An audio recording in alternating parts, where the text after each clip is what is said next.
पेट में गैस के बनने की वजह से बहुत परेशान हैं। कई बार इतनी गैस हो जाती है कि सीने में भारीपन आ जाता है। कई कई बार तो ऐसा लगता है जैसे हार्ट अटैक जैसा लग रहा है। बहुत इलाज करा लिया लेकिन पेट की गैस आपकी कम होते में नहीं आ रही है। कई सारी दवाइयां ले रहे हैं फिर भी गैस कंट्रोल नहीं हो पा रही है। कारण समझ लेंगे तो ये गैस बनना पूरे तरीके से बंद हो जाएगी। कारण क्या होता है? कारण होता है या तो आपका पाचन तंत्र कमजोर हुआ है और या फिर जो आप भोजन कर रहे हैं पाचन तंत्र में जो डाला जा रहा है वो कुछ गड़बड़ है।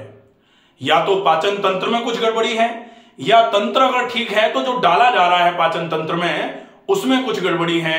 ये दो ही कारण हैं। अगर उपचार की बात होती है तो कैसे उपचार करेंगे हम वीडियो में अंत तक पूरा ये डिस्कस करेंगे कि पेट की गैस का पूरा तरीके से अगर ट्रीटमेंट करना है तो कैसे संभव है। वीडियो को अंत तक जरूर देखें।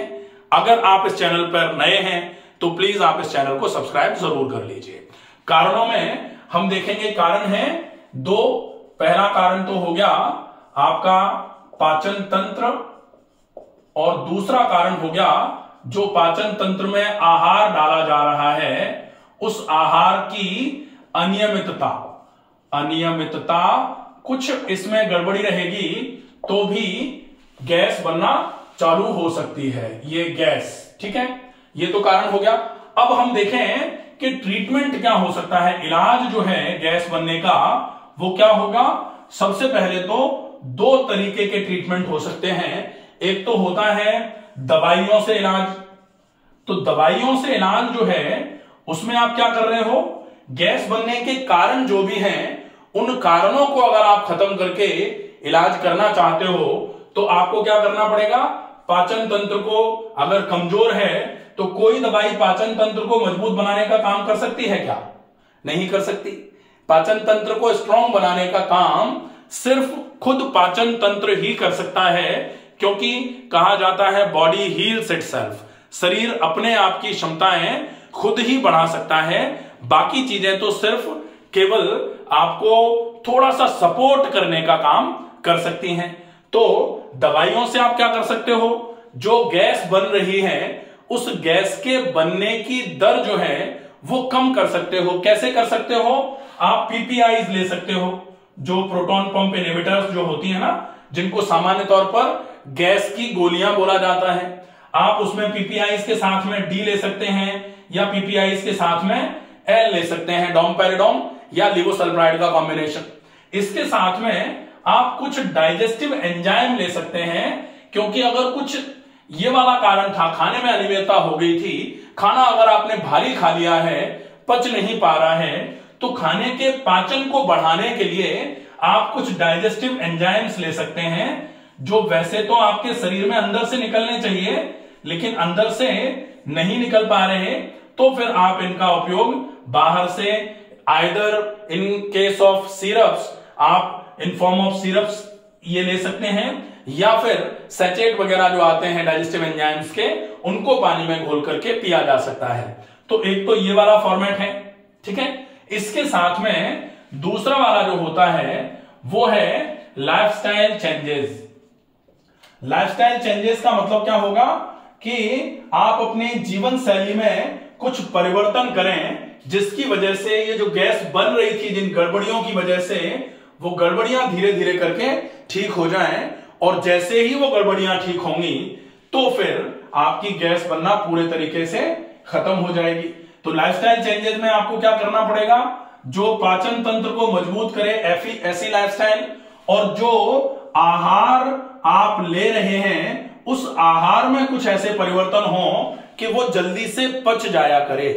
तो यहां भी लाइफस्टाइल चेंजेस में दो तरीके के ट्रीटमेंट आप कर सकते हैं।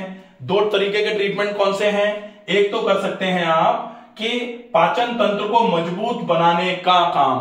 तो पाचन तंत्र को मजबूत बनाने का काम जो है वो प्राकृतिक चिकित्सा के कुछ इलाज, और दूसरा आप व्यायाम चिकित्सा का उपयोग यहां कर सकते हैं, जो पाचन तंत्र को मजबूत बनाएगी। तो पहले प्राकृतिक चिकित्सा, दूसरा व्यायाम, और यहां दूसरे फॉर्म में हम ले लेंगे आहार चिकित्सा।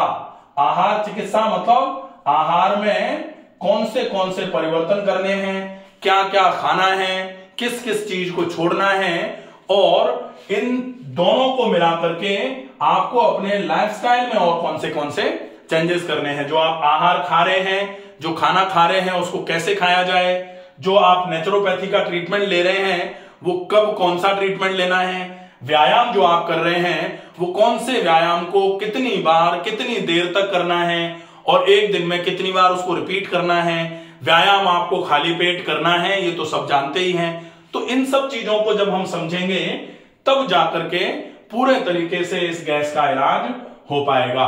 तो अगर गैस के इलाज की बात आती है तो सबसे पहले आपको प्राकृतिक चिकित्सा का इलाज, तो गैस के लिए प्राकृतिक चिकित्सा का जो इलाज है, अब हम देखें प्राकृतिक चिकित्सा में गैस के लिए कौन सा इलाज हो सकता है।